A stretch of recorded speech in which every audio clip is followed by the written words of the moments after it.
namanya kan kesiapan untuk kita hadapi 10 hari lagi Idul Fitri ya. Saya kira dari sisi transportasi, layanan publik, layanan tol, bandara, ya kan. Kemudian juga nggak kalah pentingnya adalah bagaimana Presiden sangat concern urusan harga-harga dari kebutuhan pokok masyarakat menjelang hari Lebaran, hari raya gitu. Saya kira itu sih kalau dari undangannya gitu. Tapi kalau untuk tinjauan dari Kementan sendiri untuk soal kebutuhan pokok ini jadi concernnya sejauh mana? Ya, Pak Presiden ini hampir setiap hari itu nelpon beberapa menteri atau wakil menteri termasuk saya, Pak Menko Pangan gitu ya, itu menanyakan terkait harga sembako. Sangat concern sekali beliau.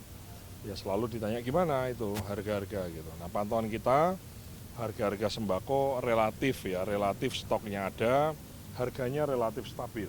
Tidak seperti tahun-tahun sebelumnya yang misalnya ada lonjakan signifikan. Yang tinggi, yang sempat tinggi tapi sekarang udah turun ya cabai sempat tinggi, kemudian sekarang udah turun di kisaran 50 sekian atau 60-an lah, jadi affordable lah untuk daya beli masyarakat sekarang, tapi yang lainnya relatif lebih sedikit ya, karena kan kalau kita ngomong beras, minyak goreng, gula pasir, tepung terigu, bawang merah, bawang putih, dan lain-lain, ayam, dan seterusnya relatif lebih masih oke lah gitu, tinggal cabai aja, tapi dengan cabai ini kita harap ya sudahlah, kita berusaha untuk supaya memberikan harga yang fair, yang adil, ya jangan juga terlalu murah karena di situ ada petani, tapi juga jangan terlalu mahal karena ada banyak konsumen juga yang membutuhkan. Dipastikan stok selama cuti Lebaran ini aman. Nah itu yang kita sangat concern sekali dan kita sudah cek.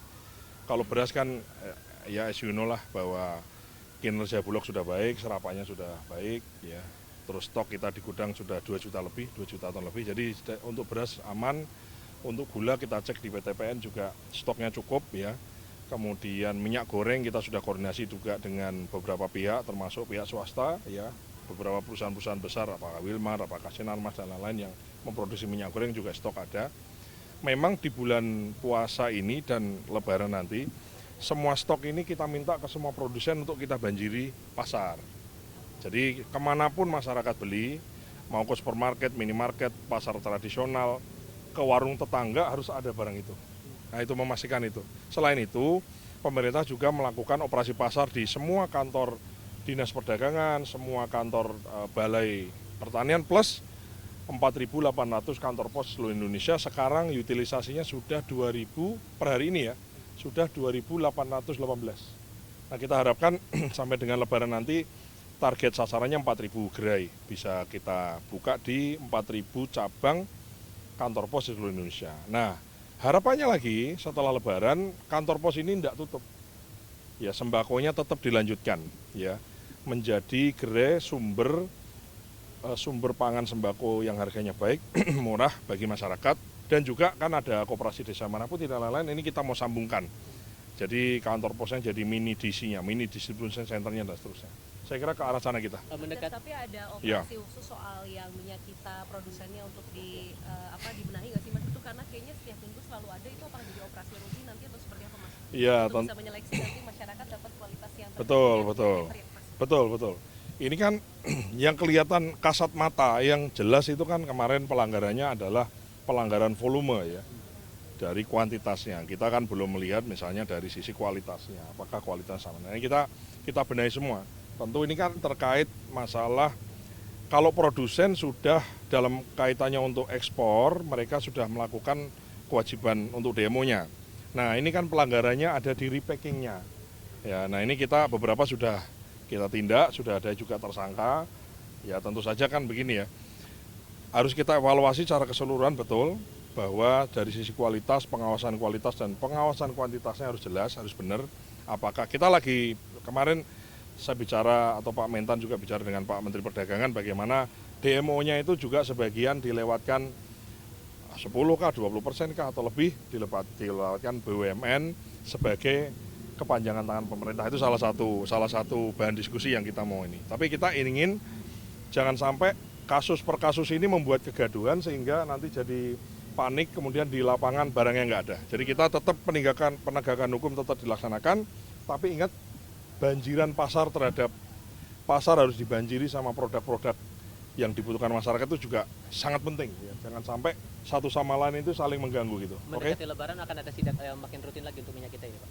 Oh iya, tapi tadi kita sudah sidak di Jogja, terus kemarin di mana beberapa kan saya udah nyebar orang ya, termasuk dinas-dinas saya minta untuk lakukan sidak di pasar-pasar.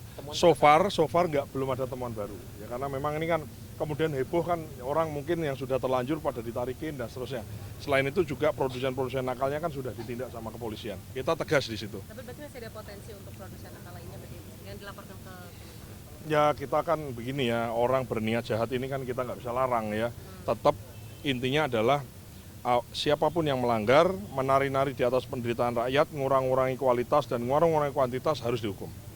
Nggak ada pengecualian siapapun. Ya, itu pesan Presiden.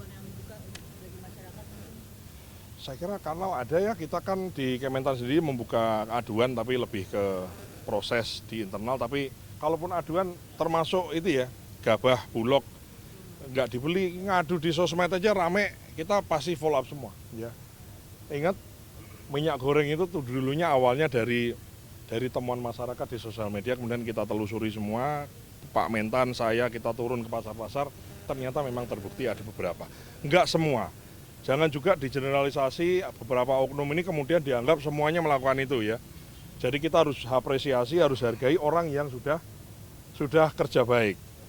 Bahwa ada oknum yang jahat, ada oknum yang serakah, ada oknum yang begini itu ya tentu saja ini bagian dari dinamika kita bagaimana negara hadir, kita tindak siapa yang salah, siapapun itu kita tindak. Untuk hotline tersebut bisa jadi catatan untuk Kementan nggak sih Pak, untuk kemudian dibikin layanan khusus untuk menerima laporan tersebut?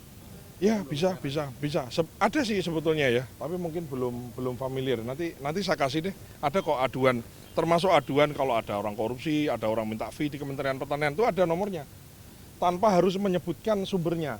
Jadi kalau di kami di Kementerian Pertanian, kalau Anda misalnya ya media atau siapapun itu menemukan sesuatu, misalnya ada staf atau ada pegawai kami yang minta fee, minta apa, dipersulit dan lain-lain, bisa kirim surat kaleng pakai WA ke nomor, nanti aku kasih nomornya.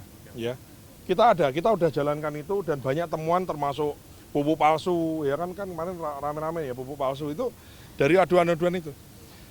Aduan kaleng itu kadang-kadang ya ada beberapa yang akurat ya, jadi beberapa sudah kita copot, sudah kita berhentikan karena adanya pelanggaran dari hasil aduan, mohon maaf, surat kaleng kalau zaman dulu, sekarang kan suratnya kan nggak ada, pakai dikirim WA aja namanya nggak dicantumkan kan nggak apa-apa, gitu ya. Oke, terima kasih.